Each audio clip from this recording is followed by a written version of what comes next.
తనవిగా కలవాడు ఆయన స్వామి. స్వామి స్వామి స్వామి స్వామి అని పలవరించగా పలవరించగా పలవరించగా నీకేం రావాలంటే నాదన్నది ఏదీ లేదు, ఏదీ లేదు, ఏదీ లేదు. ఏమీ లేనివాడు ఏం చేస్తాడండి లోకంలో? ఎక్కువ మాట్లాడడం కదండి. మీరు చూడండి, ఏమీ లేవనుకోండి, ఆయన బాగుంటుంది ఏంటంటే నేను ఇల్లు మాట్లాడితే నాకేముందని నేను మాట్లాడినండి అంటాడు. ఆయన అందరూ 10,000 ఇచ్చి పేరు చెప్పించుకున్నారు, 20,000 ఇచ్చి పేరు చెప్పించుకున్నారు, 11 రూపాయలు ఇచ్చి రసీదు రాయించుకున్నాడు. ఒక ఆయన 1,25,000 ఇచ్చి నా పేరు చెప్పకండి అని ప్రాధేయపడ్డాడు. ఆయన ఈశ్వరానుగ్రహం ఉన్నవాడు. ఎందుకో తెలుసండి, ఆయన నమ్మకం ఏంటంటే నేను ఇవ్వడం ఏమిటి, ఆయన ఇచ్చాడు. ఇప్పుడు వీళ్ళు నేను ఇచ్చానని చెప్తే దొంగని గాను, నీవా ఇచ్చావు నీదా అని అడిగితే ఏం చెప్పను? అందుకని వద్దండి, ఈశ్వరుడు నా చేత ఇప్పించాడు మీకు, అందుకని మళ్ళీ పేర్లు నేను ఈశ్వరుడని రాయండి అంటే అదేమిటండి అని తర్కం ఇవన్నీ ఎందుకు? అందుకని పేరు వద్దు, పేరు చెప్పకండి. అందుకే గుప్తదానము గొప్పది అని మన వాళ్ళు ఎందుకంటారో తెలుసా అండి? గుప్తదానం గొప్పది అంటే అహంకార పరిత్యాగము చేసి ఉన్నాడు అని గుర్తు. ఆయనకు అర్థమైంది స్వం అంటే ఏమిటో, స్వామి అన్న మాటకు ఆయనకు అర్థమైంది. అర్థమైనవాడు ఒక్క మాట స్వామి అని పిలిస్తే చాలు, పలుకుతాడు ఆయన. అందుకే లోకంలో ముగ్గురినే స్వామి అని పిలుస్తారు. భార్య భర్తని స్వామి అని పిలుస్తుంది, శిష్యులు గురువుగారిని స్వామి అని పిలుస్తారు. 3 ఈశ్వరుణ్ణి మనందరం స్వామి అని పిలుస్తాం. ఏది అనుభవించినా గురోచ్ఛిష్టమే, గురువుగారు అనుగ్రహం వల్లే ఇవన్నీ మేము పొందుతున్నాం. అందుకని గురువుగారు స్వామి. భార్య సమస్త సుఖములకు సమస్త గౌరవములకు కారణం భర్త. 5వ ఉండబట్టంత గౌరవం కాబట్టి స్వామి. భార్య భర్తని పిలవాలి, అంతేకాని భర్త భార్యని స్వామి అనకూడదు. భర్త భార్యని స్వామి అంటే అదో అసంబద్ధమైన విషయం, అది అసలు తప్పది, అలా అనకూడదు కూడా. అది దోషభూయిష్టమైనటువంటి జీవన విధానం. ఒక్క భర్తని మాత్రమే భార్య స్వామి అని పిలుస్తుంది. ఈశ్వరుడిని అందరం కలిసి స్వామి అని పిలుస్తాం. అలాగే గురువు గారిని స్వామి మీరు వస్తారా అని అడుగుతాం. కనబడ్డ వాళ్ళందరినీ స్వామి అంటే నీకు అయ్యప్ప తప్ప ఇంకోళ్ళు కనపట్టలేదని గుర్తు. మీరు ఏమైనా అనుకోండి కానండి, ఆ స్వామి అలాగే మాట్లాడుతుంటాడండి అంటే అప్పుడు ఏమనుకోవాలి? నీకు అర్థమైంది అనుకోవాలా, అర్థం కాలేదనుకోవాలా? నేను అంటే పరిపక్వత రాలేదని గుర్తు. నిన్నను చెప్పానుగా, పక్షి వేడి వల్ల గుడ్డు యొక్క పెంకు పగిలి పిల్ల పైకి రావాలి తప్ప అగ్గిపుల్ల గీస్తే పెంకు పగిలి పిల్ల వస్తుందా? పిండం కారిపోతుంది. అది గురుస్పర్శ చేత పోవాలి అహంకారం. అంతేగాని మీ మానాన్ని మీరు పూజ చేసుకుని ఒక కొబ్బరికాయ పెట్టుకొచ్చి పిల్లకూడదు చేస్తే మీ అహంకారం పోయిందంటే అంతకన్నా పరిహాసాస్పదమైన విషయం లోకంలో ఇంకోట్లేదు. అహంకారం పోతే ఇంకేమండి? అహంకారం పోతే అయ్య బాబోయ్ అదేం సామాన్యమైన విషయం అనుకుంటున్నారా మీరు? చాలామంది అంటారు అహంకారం వదిలేయండి అంటారు. అహంకారం వదిలేయడానికి నేను పట్టుకోలేదు, అది నన్ను పట్టుకుంది. అది నన్ను పట్టుకుంది కాబట్టి ఇప్పుడు అది వదలాలి. అది వదలాలంటే ఏం చెయ్యాలి? దానికి ఇష్టం లేని తోట రావాలి, వస్తే పోతుంది. జలగని నేనట్టుకోలేదు, స్నానం చేద్దామని నేను నీళ్ళల్లో దిగాను, జలగని అన్నట్టుకుంది. ఇప్పుడు జలగని పట్టుకుని లాగాను అనుకోండి, వదులు జలగా అని జలగ సాగుతుంది తప్ప వదలదు. ఇప్పుడు నేనేం చేయాలి? ఓ కేకలేసి అరుపులు అరిచేసి నటరాజులా తాండవం చేసేసి జలగ పట్టేసిందని సాగ తీసేసి చేయకూడదు. కొంచెం ముగ్గట్టు రండి అన్నారు. కాస్త ముగ్గట్టుకు వచ్చి జలగ పట్టుకున్న చోట వేసారనుకోండి, ముగ్గంటే అసహ్యం జలక్కి, వెంటనే వదిలి కింద పడిపోతుంది. అహంకారం మిమ్మల్ని పట్టుకుంది. అహంకారానికి ఎవరంటే అసహ్యం? గురువుగారు అంటే మహాసహ్యం. ఎందుకో తెలుసా అండి? ఆయన నోరుమొయ్యి నాది ఏమిటి అవన్నీ ఆయన అంటాడు. ఆయన మీకు ఇదే నేర్పుతాడు. అందుకే గురువుగారు వస్తే అహంకారం దాక్కుంటుంది. ఆయన కూడా ఇలా అన్నాడు అనుకోండి, రక్షించేవాళ్ళు లోకంలో లేడు గుర్తు. కాబట్టి గురువుగారు అలా అనడం, అలా అంటాడు గురువుగారని నేను చెప్తే అంతకన్నా దోషం ఇంకోట్లేదు. కాబట్టి అహంకార పరిత్యాగము చేత స్వామి శబ్దం అన్వయం అవుతుంది. అందుకని స్వంతో కలుపుతారు. స్వామి అయ్యప్ప శరణం. శరణం అన్న మాటకి శరణఘోష ప్రీతి అని ఎందుకంటారో తెలుసా అండి? శరణం అంటే ఏమిటంటే మిమ్మల్ని పాడు చేస్తున్నటువంటి శత్రువులేవో మీరు తెలుసుకుని ఈ శత్రువుల్ని నేను మట్టు పెట్టలేను అని మీరు యథార్థంగా ఒప్పేసుకోవడాన్ని శరణాగతి అంటారు. మీరు చూడండి, అయ్యా పాల ముంచినా నీట ముంచినా మీదే భారం, నాకేమీ రాదు. మీరు చూడండి, ఒక్కొక్కసారి ఎంత తెంపరితనంగా ఉంటుందంటే రాత్రి 11 గంటలకి AC 2 టైర్లోకి ఎక్కేస్తుంది ఒక ఆవిడ టికెట్ లేకుండా. ఆయన బయటికి వెళ్ళి చూస్తాడు, ఇదేంటమ్మా ఏసీ 2 టైర్లకు టికెట్ కూడా లేకుండా ఎక్కావు అంటాడు. మీరు ఏమీ అనుకోవద్దు, నేను పెళ్లి నుంచి వస్తున్నాను, టికెట్ కొందాం అనుకున్నాను, తెల్లవారేటప్పటికి మా ఆయన అమెరికా వెళ్ళిపోతున్నారు, నేను వెళ్ళిపోవాలి హైదరాబాదు, లేకపోతే మళ్ళీ ఆయన 3 నెలలు రారు, నేను ఆయన్ని చూడడానికి వెళ్ళిపోతున్నాను, డబ్బులు లేని దాన్ని కాను, నేను దిగి మీరు జనరల్ కంపార్ట్మెంట్కి వెళ్ళండి, అక్కడికి వెళ్ళండి, ఇక్కడికి వెళ్ళండి అంటే ఒంటి నిండా బంగారం పెట్టుకుని ఉన్నాను పెళ్ళికి, మా ఆయన కోసం పరిగెత్తుకు వచ్చేసాను, పాల ముంచినా నీట ముంచినా మీదే భారం, ఇలా రావడమే నాకున్న దోషం, నేను రిజర్వేషన్ లేదు వెళ్ళొద్దని మా ఆయన చెప్తుంటే వినకుండా వచ్చాను, మీరేం చేస్తారో మీదే అంటే కర్కశంగా తోచేస్తాడేంటి. ఎవరైనా వస్తే ఇప్పుడే ఎక్కానని చెప్పమ్మా, లేకపోతే స్క్వాడ్ వాళ్ళు నేను ఎక్కించాను అనుకుంటారు, అదిగో అక్కడ ఉండు, ఎక్కడన్నా బెర్త ఖాళీ అయితే ఇస్తాను, అప్పుడు రాస్తాను రసీదుని, చచ్చినట్టు అక్కడ పెట్టుకుంటాడా పెట్టుకోడా టీటీ. మీ బలహీనత మీరు చెప్పేశారు, అప్పుడు ఏం చేస్తాడు, ఆయనే రక్షిస్తాడు. ఈశ్వరుడు మిమ్మల్ని బాగా తనకి దగ్గరగా జరగడానికి అవకాశం ఇవ్వడానికి పంచేంద్రియాలు ఇచ్చాడు. ఇచ్చి కంటితో నన్ను బాగా చూడు, ముక్కుతో నా నిర్మాల్యం వాసన చూడు, నాలుకతో నా ప్రసాదంగా తిను, చెవితో నాకు సంబంధించినవి విను. ఇప్పుడు వచ్చిన పెద్ద సమస్య ఏంటంటే అవే శత్రువులు అయ్యి, చూడకూడనివన్నీ ఇది చూస్తుంది, వినకూడనివన్నీ ఇది వింటుంది. అంటే దీనికి స్వాతంత్ర్యం ఏం లేదు, ఇవన్నీ మనసు వాడుకుంటోంది. ఈశ్వర ఇవన్నీ ఇచ్చిన వాడెవరు, నువ్వు, ఈ మనసు కూడా నువ్వే ఇచ్చావు స్వామి, నీది ఈ మనసు, ఇది నువ్వు నాకిచ్చి నువ్వేమన్నావు, ఈ మనసు నీ దగ్గర పెట్టమన్నావు, అదొక్కటే నాకు రావట్లేదు, అది తైతక్కలాడి నన్ను పాడు చేసేస్తోంది. మన ఏవ మనుష్యానాం కారణం బంధమోక్షయో, ఇది బంధమోక్షములకు కారణం, కానీ నన్ను మోక్షం వైపు వెళ్ళనివ్వట్లేదు, పాడు చేసేస్తోంది. కాబట్టి ఏం చేస్తున్నానంటే నువ్వు ఇచ్చింది తెచ్చి నీకు ఇచ్చేస్తున్నాను, నువ్వేం చేస్తావో తెలుసా, దీన్ని నువ్వే బాగు చేయి. దానికి శరణాగతి అని పేరు. శరణాగతి అంటే నన్ను నేను సంస్కరించుకోలేకపోతున్నాను, ఇదికి 1కి 100 మాటలు చిత్తశుద్ధితో చెప్పుకోవడం శరణు ఘోష. ఘోష అన్న మాటకు అర్థం ఏమిటో తెలుసా అండి, వీడికి ఇది అవసరమా అవసరం లేదా, వీడు మనని ఉద్ధరిస్తాడా ఉద్ధరించడా అని కూడా లేకుండా వాడు విని తీరుతాడు అని ఒళ్ళు మరిచిపోయి చెప్పుకెళ్ళిపోతుంటాడు. సముద్ర ఘోష అంటారు. ఎందుకమ్మా నీ ఘోష ఎవరు విన్నారు అంటారు. అంటే ఆవిడ ఆర్తితో ఏం చేస్తుందంటే అలా చెప్పేస్తూ ఉంటుంది. ఆవిడ 4 పిల్లల్ని పెట్టుకుని బస్ స్టాండ్లో నించుందండి. ఆవిడ ఏదో జగ్గంపేట ఎడదాం అనుకుంది, లేకపోతే పెద్దాపురం వెడదాం అనుకుంది. ఆవిడ పెద్దాపురప్పాడు బస్సు వచ్చింది, ఆవిడ పెద్దాపు వరకు తరిగింది, బస్సు ఎక్కించింది. బస్సు జగన్నాథపురం లేకపోతే ఇంకోవైపు వెళ్ళిన తర్వాత కండక్టర్ టికెట్లు కొడుతుంటే ఈవిడ పెద్దాపురం ఇవ్వండి అంది. ఆయన అన్నాడు, ఇది పెద్దాపురం వెళ్ళదమ్మా, పెద్దాపురప్పాడు వెళ్తుంది, దిగు అని ఓ బెల్ల కొట్టి ఆపాడు. ఈవిడేం చేసింది, గబోవ దిగిపోతే ఒరే రండి రండి రండి అంది. ఈలోగా ఓ ఆంటీ వస్తుంది కదా మనకి, పిన్ని కాదు అత్తా కాదు ఇంగ్లీష్లో, ఆవిడ ఒళ్ళో కూర్చోబెట్టుకుంది. ఇప్పుడు 4 దిగిపోయారు, 3 దిగిపోయారు, 1 నిద్రపోయేటప్పుడే. ఈవిడ దిగిపోయి పిల్లల్ని లెక్కెట్టుకుని అయ్యో ఇది ఇప్పుడు నేను ఇక్కడి నుంచి ఎక్కడికి వెళ్ళాలి, ఎలా వెళ్ళాలి, మళ్ళీ బస్ స్టాండ్కి ఎలా వెళ్ళాలి, నా దగ్గర అంత డబ్బులు లేవు అనుకునే లోపల బస్సు వెళ్ళిపోయింది. ఈవిడ చూసుకునేటప్పటికీ 4వ వాడు లేడు. ఇప్పుడు ఆవిడ కేవలం ఒక్కసారి నేను ఆర్టీసీ కండక్టర్తోనే మాట్లాడతాను అంటుందా, అయ్యో బస్సు వెళ్ళిపోయింది, నా కొడుకు వెళ్ళిపోయాడు బాబో, మీరు చెప్పండి బాబో, ఎలా వెళ్ళాలి బాబో, బస్సు ఎక్కడ అవుతుంది బాబో, ఎలా పట్టుకోవాలి బాబో అని అరుస్తూనే ఉంటుందా ఉండదా, దారి దొరికే వరకు. ఎవడో వచ్చామా నా మోటార్ సైకిల్ ఎక్కమ్మా అయితే తీసుకెళ్తాను అనుకోండి, ఈ 3 పిల్లలు ఇప్పుడు వీళ్ళని ఎక్కడ పెట్టి ఎడుతుంది, వాళ్ళు వెళ్ళిపోతే ఎక్కడికో. అందుకని బాబు ఇప్పుడు 3 ఉన్నారు, ఏం చేయను బాబు అంటే, బాబు నేను ఇస్తాను డబ్బు, ఇదిగో ఆ కారు ఎక్కు అని ఎవరో ఒక ఆయన కారు ఎక్కించుకుని వేగంగా వెళ్ళి ఆ బస్సు పట్టుకుని ఆ పిల్లాన్ని దింపి ఈవిడికి ఇచ్చాక అమ్మయ్యా అంటుంది.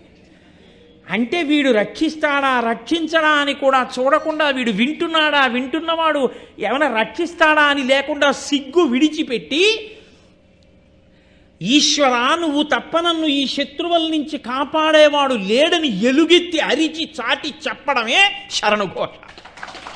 అదిగో ఆ స్థితి ఉందే, అందులో ఒళ్ళు మరిచి ఆయన పేర్లు చెప్పేస్తుంటే, అందుకే దానికి ఏం అర్థం ఉండదు. ఇంకా మా యాపిల్స్ అవి చేస్తుంటారు శరణఘోష, ఏదో అదంటే నిన్ను నమ్ముకొచ్చాం అయ్యప్ప, ఏదో ముళ్ళున్నాయి అయ్యప్ప, రాళ్ళున్నాయి అయ్యప్ప, అదేమన్నా సంస్కృతమా, అదేమన్నా కీర్తన, దానికి అయితే ప్రాస ఏమిటది అంటే, ఇదిగో నా పిల్లలు వెళ్ళిపోయారు బాబోయ్, 4వ వాడు వెళ్ళిపోయాడు బాబోయ్, ఎలా బాబోయ్ ఆ బస్సు ఎక్కడికి వెళ్ళిపోతుంది బాబోయ్ అని అరవడం ఎలాగో, అలా ఈశ్వరుడి మీద ఎలుగెత్తి చేసింది శరణుఘోష.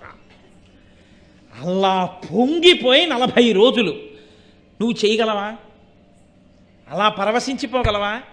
3 రోజులు చేసిన తర్వాత ఇంకా అరవడానికి నీకు కంఠం లేక కంఠం పోయిన కంఠంతో కీచు కీచుమంటూ అరవగలవా?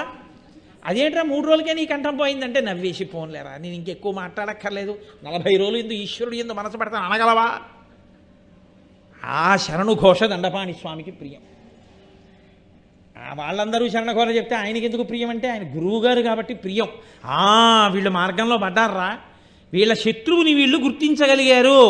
మీరు ఒక్కటే గుర్తుపెట్టుకోండి, దొంగ పరిగెడుతూ కత్తి చూపిస్తున్నాడు, మీరు దూరంగా పరిగెడతారు, దగ్గరికి వెళ్ళి పట్టుకోలేరు, ఎందుకని వాడి చేతిలో కత్తి ఉంది, మిమ్మల్ని పొడుస్తాడు. పరిగెడుతున్న దొంగ చేతిలో కత్తి జారి కింద పడింది, మీకు దొరికింది. ఇప్పుడు దొంగ వాడు పరిగెడతాడు, ఎందుకని కత్తెట్టుకు మీరు పొడుస్తారని. కత్తి మీ చేతిలో ఉంటే దొంగ పరిగెడతాడు, దొంగ చేతిలో ఉంటే మీరు దగ్గరికి వెళ్ళకుండా మీరు దూరంగా పరిగెడతారు. మీ శత్రువుని ఈశ్వరుడికి అప్పచెప్పేస్తే మీరు ధైర్యంగా నించుంటారు, ఇంక ఈశ్వరుడు చూసుకుంటారని. ఈ సంతోషంతో చెప్పేది శరణుఘోష. ఆ సంతోషంతో ఎలుగెత్తి నిజంగా అయ్యప్పలు శరణఘోష చెప్తే అయ్యప్పలని నేను అన్ను దీక్షితులు ఆ శరణుఘోష చెప్తే ఆ శరణుఘోష చెప్పిన సమయంలో వాళ్ళు దీక్షితులు. ఆ ఈశ్వరానుగ్రహం ప్రసరించిన నాడు వాళ్ళు అయ్యప్పలు. అప్పుడు పూర్ణం. అప్పటి వరకు ఇలా ఉంది, వేలు ఉంది కాబట్టి దీని నుంచి దూరం అయిపోయింది. ఈ 4 దగ్గర, దీనికే అన్ని దూరం. కానీ నిజానికి చూడండి, ఈ 4 కలిపి ఏమైనా చేస్తాయా? ఓ చిటికెడు పంచదారి అన్నారనుకోండి, దీంతో ఇది కలవాలి చిటికెడంటే. మీ పేరు రాయండి, దీంతో వచ్చి ఈ 2 చేరాలి. తాడట్టుకోండి, దీంతో ఈ 4 కలిసి పట్టుకోవాలి. ఏది? ఈ కర్రట్టుకో, ఈ 4తో పట్టుకోండి, దీనికి సంబంధం లేకుండా. ఈ 4 ఉన్నా ఇది లేకపోతే ఎందుకు పనికిరావు. కానీ ఎందుకు పనికిరాని ఈ 4 దీని దించి దూరంగా ఉంటాయి. ఉండి ఇది ఇలా అంటుంటుంది. ఇది ఇలా అన్నప్పుడల్లా ఈ 3టికి ఇది జీవుడై సాక్షి. స్వప్నము, జాగ్రత్త, సుషుప్తి, భూతము, భవిష్యత్తు, వర్తమానము, ఇలా 3గా తిరిగే వాటన్నిటికీ జీవుడుగా నిలబడి ఉంటాడు. ఆయన అనుగ్రహం కలిగిందనుకోండి, నీకు నాకు తేడా లేదురా, జీవుడన్న నువ్వే నేను, తత్వం అసి, అది నేనయ్యున్నది, అలా కలిసిపోతాయి. ఇప్పుడు ఈ పూర్ణం జీవబ్రహ్మైక్య సిద్ధితో కూడినటువంటి ఈ తత్వమసి మహావాక్యం చిన్ముద్ర అయితే, దీన్ని చిన్ముద్ర అంటారు. ముద్రలు పట్టించి వరిస్తారు. అసలు ముద్ర పట్టించి ఇవ్వాలి, ఒక్కొక్క ముద్రకి వ్యాఖ్యానం చెప్పి ఇస్తారు మా దీక్ష. అప్పుడు సత్వరజస్తమో గుణములకు సాక్షి ఆయన, అలాగే భూత భవిష్యత్ వర్తమాన కాలములకు సాక్షి, అలాగే ఆయన జాగ్రత్త స్వప్న సుషుప్తులకు సాక్షి. ఇలా ఈ 3టికి సాక్షిగా ఉండి పూర్ణమై తుది మొదలు లేని ఆత్మగా మిగిలిపోగలిగినటువంటి శక్తి మీ అంత మీకొచ్చేది కాదు, మిమ్మల్ని అనుగ్రహించి ఆయన ఇచ్చి మిమ్మల్ని ఆయనగా మార్చి ఆయనలో కలుపుకునేటటువంటి స్థితి. ఇక్కడ నుంచి అక్కడ వరకు ఇవ్వగలిగిన వాడు ఆర్యన్ కాకపోతే ఎవరార్యన్? కాబట్టి మాకు గౌరవనీయుడు, మాకు పూజనీయుడు, మా పెద్ద ఆయన. మీకు లోకంలో ఎక్కడైనా శివుడు అంటే శివుడు, విష్ణు అంటే విష్ణువు, శక్తి అంటే శక్తి, లక్ష్మి అంటే లక్ష్మి. లక్ష్మి ఎవరో తెలియనటువంటి రూపం ఒక్క అయ్యప్పి. ఎందుకనంటే ఆ పూర్వం, ఇప్పుడు నాకు అదంతా వివరంగా చెప్పే అవకాశం లేదు, కానీ ఒక మాట మనవి చేసి విడిచిపెట్టేస్తాను. ఒకానొకప్పుడు అయ్యప్ప స్వామి ఇలా కూర్చుని తనంత తాను స్వయంభూగా వెలిశారు విజయనగర సామ్రాజ్యంలో. ఎంత చెక్కినా ఇలాగే వచ్చింది విగ్రహం. భయపడి రాజుకి వెళ్ళి చెప్పాడు. అప్పుడు ఆ మహానుభావుడు రామరాయల వారు పరిపాలిస్తున్న కాలం. రాజుకి చెప్పాడు శిల్పి, ఇలా ఉన్నారు స్వామిని. అదేమిటా అయ్యప్ప ఇలా ఎప్పుడు ఉండరు, ఇలా ఉన్నారేమిటి అని అడిగారు. అడిగితే ఏదో రకరకాల కారణాలు చెప్పారు. ఒక రోజున అయ్యప్ప స్వామి రాజుగారి కల్లోకి వచ్చాడు. అసలు నేను ఇలా ఎందుకు పట్టుకొని ఉంటానో కారణం చెప్పేవాడు ఓ రోజున వస్తాడు గుళ్ళోకి. ఆయన వచ్చిన రోజున నేను ముక్కు మీద వేలు తీసేస్తానన్నాడు. సరే, రాజుగారు ఎదురు చూస్తున్నారు. ఒక రోజున అప్పయ్య దీక్షితుల వారు వచ్చారు. మహానుభావుడైన కారణజన్ముడు. ఆయన్ని, వేరొక పండితుడు, ఆయన విష్ణు భక్తుడు, ఆయన్ని తీసుకుని రాజుగారి గుళ్ళోకి వెళ్ళారు. ముందు విష్ణు భక్తుడిని అడిగారు, ఎందుకు ఇలా ఉన్నారు అయ్యప్ప అని అడిగారు. ఏమిటో పరమేశ్వరుడి కొడుకు, శ్రీ మహావిష్ణువుకి కొడుకు, కానీ భూతనాథుడని పేరుంది, చుట్టూ భూతాలు ఉంటాయి. ఏమిటానా ఈ ప్రారంధం, శివుడికి కొడుకు అవడం వల్ల నాకు ఈ భూతాలు అంటుకున్నాయి చుట్టూ అని చెప్పి ఆయన బాధపడుతూ ఇలా పెట్టుకున్నాడు అన్నారు. ఆయన ఏం తీయలేదు వేలు. అప్పయ్య దీక్షితుల వారిని అడిగారు. అడిగితే అప్పయ్య దీక్షితుల వారు అన్నారు, ఆయనకి తండ్రి పరమశివుడు, సందేహం లేదు. ఆయన తల్లి శ్రీ మహావిష్ణువు. తండ్రికి భార్య తల్లి అయిపోతుంది కాబట్టి పార్వతి కూడా ఆయనకి తల్లి అయిపోయింది, విష్ణువు ఆయనకి తల్లి అయిపోయారు. తల్లికి తల్లి భార్య ఉండడం, ఇప్పుడు ఆడదానికి ఆడది భార్య ఉండదుగా లోకంలో. మరి విష్ణువు తల్లి అయితే విష్ణువు భార్య లక్ష్మి నాకేమవ్వాలి అని ఇలా పెట్టు కూర్చున్నారు ఆయన అన్నారు. అప్పయ్య దీక్షితుడి వారి శ్లోకం చెప్తే తీసేశారండి వేలు. యథార్థంగా జరిగింది ఇది రామరాయల వారి పరిపాలనా కాలంలో. పరమాచార్య స్వామి వారు వ్యాఖ్యానం చేశారు ఒకసారి దాని గురించి. కాబట్టి శంకర భగవత్పాదులు సౌందర్యలహరిలో శ్లోకం చేశారు దీని గురించి. హరిస్వామారాధ్య ప్రణత జన సౌభాగ్య జననీం పురాణారీ భూత్వా పురరపిమపి క్షోభమనయత్ స్మరోపిత్వా నత్వా రతినయనలేహ్యేన వపుషా మునీనామప్యంతః ప్రభవతి మోహాయమిహతాం అంటున్నాను. అమ్మా ఏమి ఆశ్చర్యం అమ్మా, లోకంలో నీ రూపాన్నే పొందాడు శ్రీ మహావిష్ణువు నిన్ను పూజ చేసి. శ్రీ మహావిష్ణువు దేవతలకి దానవులకి అమృతాన్ని పంచిపెట్టేటప్పుడు దానవుల యొక్క బుద్ధికి మోహపరచడానికి గొప్ప అందం రావాలనుకున్నారు. లోకంలో అందగత్తెలకు అందగత్తె మా అమ్మే కాబట్టి పార్వతీదేవిని ఉపాసన చేశారు. పార్వతీదేవి తన అందమంతా అన్నయ్యకి ఇచ్చింది. నారాయణమూర్తి ఆవిడకి అన్నయ్యకి ఇచ్చింది. ఇప్పుడు ఆయన ఆవిడంత అందగాడయ్యాడు, మోహిని అయ్యాడు. ఆవిడ అందం చూసి రాక్షసులు అమృతం తాగడం మర్చిపోయారు. దేవతలు చక్కగా ఆవిడ శ్రీ మహావిష్ణువురా వేషం కట్టారు మనని రక్షించడానికైనా అమృతం తాగేశారు. అక్కడ వరకు కథ బాగానే ఉంది. గొడవంతా ఎక్కడొచ్చిందో తెలుసా అండి? పరమశివుడికి ఈ వార్త తెలిసింది. ఆయన అన్నాడు, మా బావమరిదికి అచ్చు మా ఆవిడ వేషమే వచ్చిందిట. మా ఆవిడే అందగత్తి అనుకున్నాను. మరి నారాయణ నారాయణి, నారాయణ నారాయణికి అన్నగారు, నారాయణి పరమశివుడి భార్య పార్వతీదేవి. మా బావమరిది శ్రీ మహావిష్ణువు అచ్చు మా ఆవిడ అయ్యట్ట. ఏమో అచ్చు నీలా అయ్యట్ట మోహిని వేషంలో ఓసారి చూస్తాను అంటే అమ్మవారంది వద్దు, లేనిపోని ఇబ్బందులు, వెళ్ళకండి. కాదు పెడతాను. సరే అయితే పద. వెళ్ళారు ఇద్దరు. వైకుంఠానికి వెళ్ళిన తర్వాత బావా ఏమిటో అచ్చు మీ చెల్లెల్లా అయ్యావుట, అమృతాన్ని పంచిపెట్టడంలో ఏదోసారి ఆ వేషం చూపించు అంటే శ్రీ మహావిష్ణువు అన్నారు, వద్దులేండి బావగారు అవన్నీ ఎందుకు ఇప్పుడు, వదిలిపెట్టేయండి అని. అంటే అమ్మవారు కదిపింది. పరమశివుడి మనసు కదలడం అంటే అంత తేలికైన విషయం కాదు కదండి. అలా ఏమీ అలా ఆయన మనసు ఏం కదలదు. ఆ కదలిక అన్నది వచ్చింది అంటే కేవలం అమ్మవారి యొక్క అనుగ్రహం. ఆవిడ కదిపింది మనసు. కదిపితే పరమశివుడు ఏం చేశాడు, శ్రీ మోహినిని చూడాలి అని తాపత్రయపడ్డాడు. శ్రీ మహావిష్ణువు మోహిని రూపంలో కనపడ్డాడు. కనపడగానే అచ్చు మావిళ్ళా ఉంది అని కనపడితే వెనక పరిగెత్తేంత వెర్రాడండి పరమశివుడు. కానీ ఆయనకి అంత తమకము కలిగి విష్ణువు వెంట పరిగెత్తారు. అంత తమకము కలగకపోతే వీర్యము స్ఖలనము కాదు. కాబట్టి ఇప్పుడు పరమేశ్వరుడు యొక్క వీర్యము స్ఖలనమైంది. అందులోంచి ఒక మహానుభావుడు పుట్టుకొచ్చాడు. ఆయనే అయ్యప్ప. అమ్మా నువ్వు నీ అందాన్ని మీ అన్నయ్యకి ఇచ్చి పరమశివుడి పరువు బజార్న పడైలా అన్నారు శంకరాచార్యులు వారు సౌందర్యలహరిలో. పురాణారీ భూత్వా పురరపిమపి క్షోభమనయత్. నువ్వు పురరిపుని యొక్క మనస్సుని క్షోభపెట్టేశావు కదమ్మా. పరమశివుడి యొక్క మనస్సుని అమ్మవారు అలా చేస్తుందండి. ఎందుకు అలా చేసిందో తెలుసా? మహిషి అంటేనే దాని బుద్ధి అటువంటిది. దానికి ఆ దివ్యమైన బుద్ధి ఉన్నది కాదు. దానికి ఎంతవరకు తెలుసు అంటే ఈశ్వరుడు కూడా స్త్రీయో పురుషుడో నపుంసకలింగమో అయి ఉంటాడు అనుకుంది. అనుకుని శివుడు పురుషుడు, విష్ణువు పురుషుడు, కాబట్టి వాళ్ళిద్దరికీ పిల్లలు పుట్టరు. వెర్రివాడు బ్రహ్మగారు తెలియక వరమిస్తున్నాడు అనుకుంది ఆవిడే. అనుకుని శివకేశవులకి కొడుకు పుడితే చచ్చిపోతాడు. పరమేశ్వరుడికి రూపం ఏమిటి? గోధుమ పిండి ఉంటే పూరీలైనా చేసుకోవచ్చు, చపాతీలైనా చేసుకోవచ్చు, పుణుకులైనా చేసుకోవచ్చు, ఏదైనా చేసుకోవచ్చు. ఆయన గోధుమ పిండి లాంటివాడు. ఆయనకి నామరూపాలు ఉన్నవాడు కాదు. అజాయమానో బహుధా విజాయితే అంటోంది వేదం. కాబట్టి ఇప్పుడు ఆయన ఏం చేశాడు? అమ్మవారు కదిపింది. పరమశివుడి మనసు కదిలితే తప్ప శివకేశవులకి బిడ్డడు పుట్టే అవకాశం లేదు. అందుకని ఇప్పుడు శివుడి మనసు కదిపింది. శివుడి మనస్సు కదపడం వల్ల ఆయన విష్ణువుని మోహినిగా చూసి సంతోషించారు. సంతోషించడం వల్ల వీళ్ళిద్దరికీ లోకంలో ఎప్పుడూ కని విని ఎరుగని కుమారుడు జన్మించాడు. ఆయనే అయ్యప్ప స్వామి.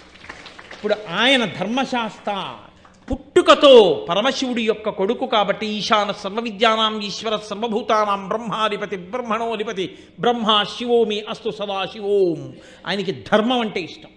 ధర్మశాస్త్ర లోకంలో ధర్మం తప్పిపోయిన వాళ్ళని, ధర్మం తెలియని వాళ్ళని బాగు చేయాలంటే గురువుగారితో కలపాలి.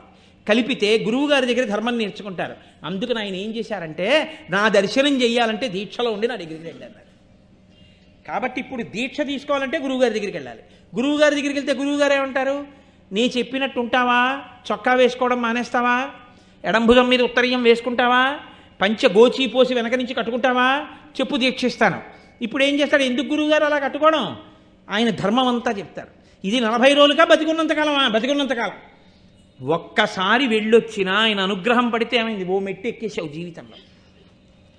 ఇది చిట్ట చివరికి ఏమవుతుంది? తత్వమసి. కాబట్టి ఇప్పుడు ఆయన యందు శివశక్తి, ఆయన యందు విష్ణుశక్తి, ఆయన యందు ఆదిశక్తి, ఆయన యందు విష్ణు ఉన్నప్పుడు లక్ష్మీశక్తి, ఇవన్నీ ఉండడంతో పాటు ఆయన దగ్గర ఉన్న గొప్ప గుణం ఏమిటంటే భూతనాథుడు. పరమశివుడు సమస్త భూతగణముల మీద అధికారం తను అయ్యప్ప ఇద్దరికీ ఇచ్చాడు. అందుకే మీరు ఎప్పుడైనా స్కాందం లోపలికి చూస్తే ఆశ్చర్యకరమైన విషయం మీకు ఒకటి కనపడుతుంది. అయ్యప్ప స్వామి గుళ్ళోకి వెళ్ళి అయ్యప్పని ప్రతిరోజు దర్శనం చేసుకున్నా, అప్పుడప్పుడు ఆయన గుళ్ళోకి వెళ్ళి ప్రదక్షిణం చేసే అలవాటున్నా వాళ్ళని భూతాది గణములు ఆవహించవు. ఎందుకో తెలుసా అండి? ఆయన చెప్పు చేతల్లో ఉంటాయి. ఒరేయ్ నువ్వు వాడి జోలికి వెళ్ళకు అంటాడు ఆయన. వెళ్ళవు. మీకు ఉపకారం కాదండి, ఇంకంతకన్నా ఉపకారం ఏంటి? వాళ్ళు వచ్చి మీ మీద పడిపోయారు అనుకోండి, ఎన్నుంటే మాత్రం ఉపయోగం ఏముంది? వాళ్ళు మీద పడిపోకుండా ఆయన కాపాడతారు. శివుడి తర్వాత శివుడెంతగా భూతగణముల మీద అధికారం ఉన్నవాడు ఆయన.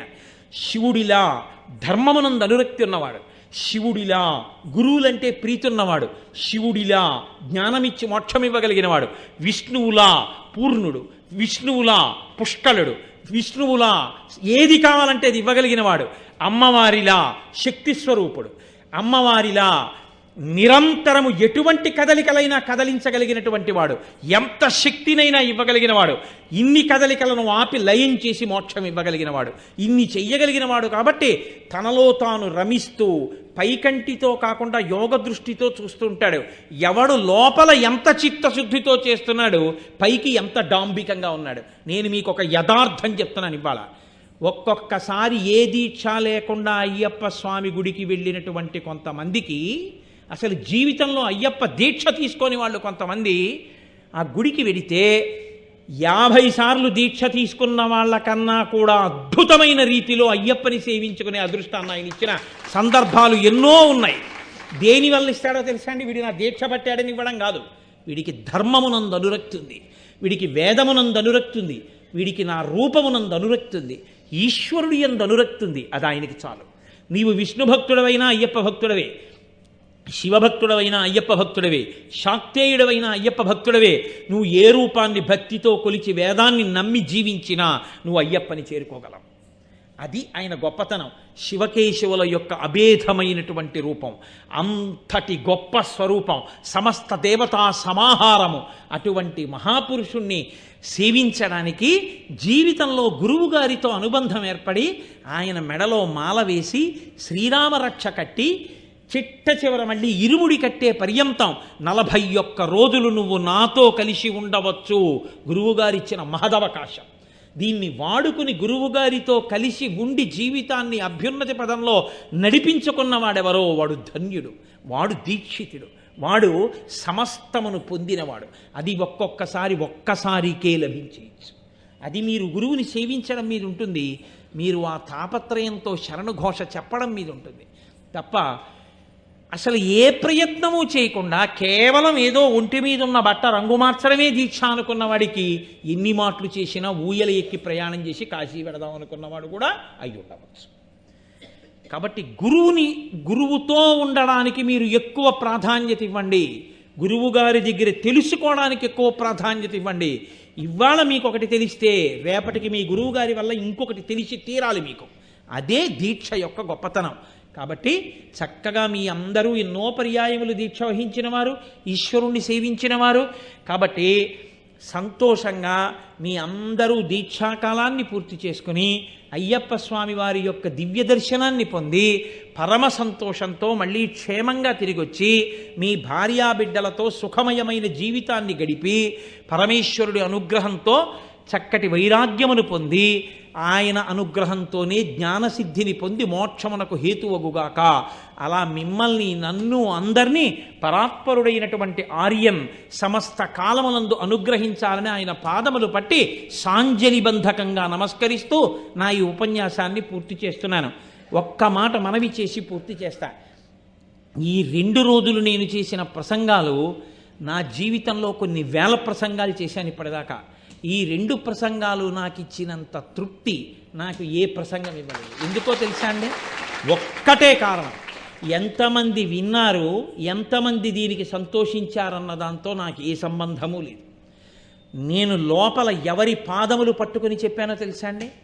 ఎవరు సంతోషించి ఆయన 2 చేతులు నా తల మీద పెట్టి, నాయనా నీకు అయ్యప్ప కృప కలుగుగాక, నువ్వు నమ్ముకున్న వేదము నిన్ను రక్షించుగాక, నువ్వు నమ్ముకున్న భక్తి నిన్ను కాపాడుగాక, నీ జీవితంలో ఎప్పుడూ భక్తి పతనమైపోకుండా నువ్వు మెట్లు ఇంకా పైకెక్కుగాక అని తాను శరీరంతో ఉన్నంత కాలం ఈ జిల్లాలలో అయ్యప్ప స్వామి వారి భక్తి ప్రచారాన్ని కేవలం ఏదో చేయడం అంటే చేయడం కాకుండా సశాస్త్రీయ బోధ చేసి ఆచారములకు అంత పెద్దపీట వేసి ఇంతమందిని నడిపించినటువంటి మహాపురుషుడైన దండపాణి గురుస్వామి వారి యొక్క పరిపూర్ణమైన అనుగ్రహం కోసం, వారి సంతోషం కోసం వారు ఇంకా ఉభయ గోదావరి జిల్లాల్లో నా పేరు స్మరించి నేను చేసిన సేవలు చెప్పుకొని పొంగిపోతున్నారని ఆ గురువుగారైన మహానుభావుడు సంతోషించాలని నేను ఈ ప్రసంగం చేశాను.